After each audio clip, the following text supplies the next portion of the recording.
আসসালামু বন্ধুরা, কেমন আছো? আশা করি সবাই ভালো আছো। তো আজকের ভিডিওতে তোমাদেরকে দেখাবো কুয়েত কান্ট্রিতে কীভাবে কাজের জন্য রাস্তা ধারে দাঁড়িয়ে থাকতে হয়। এখানে একটা জায়গা আছে, ওই জায়গাতে সবাইকে দাঁড়িয়ে থাকতে হয় কাজের জন্য। এখানে যাদের লোক আছে তারা তো কোনো অসুবিধা নাই, কাজ তাদের যদি থাকে তো কোনো সমস্যা নাই।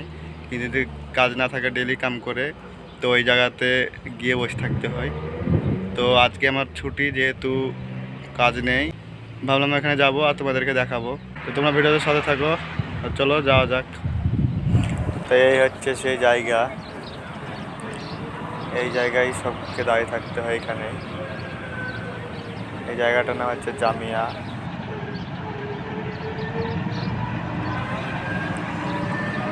এখানে সকালবেলা সবকে দাঁড়িয়ে থাকতে হয়।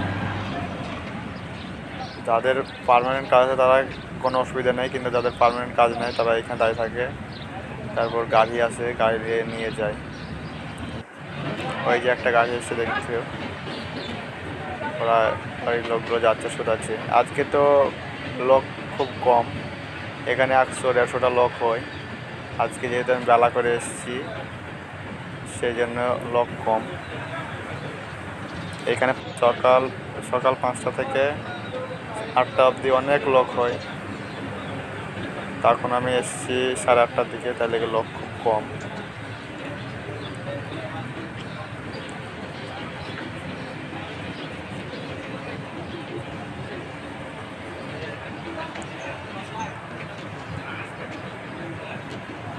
সব গাড়িতে জিজ্ঞাসা করছে।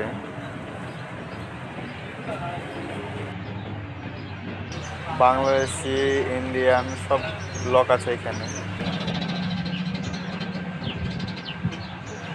সবাই ভাবে বিদেশ আসলেই জাস্ট টাকা, কিন্তু এরকম না, অনেক কষ্ট আছে এখানে। এরকমভাবে কাজের জন্য দাঁড়িয়ে থাকতে হয়, গাড়ি আসলে জিজ্ঞাসা করে কাজে যেতে হয়।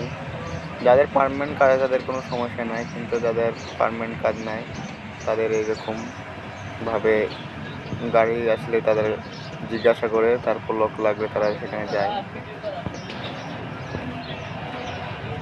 ওই যে গাড়িটা আছে দেখছো, ওরা জিজ্ঞাসা করছে।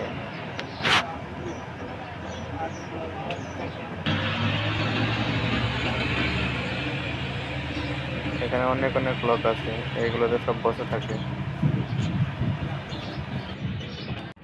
তো তোমরা দেখতে পেলে, তো আমি এখন রুম যাচ্ছি, কারণ যেহেতু আমার একামা নাই, তাই আমি রুম চলে যাচ্ছি।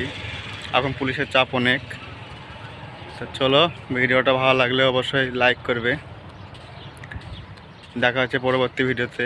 তখন ভালো থাকো।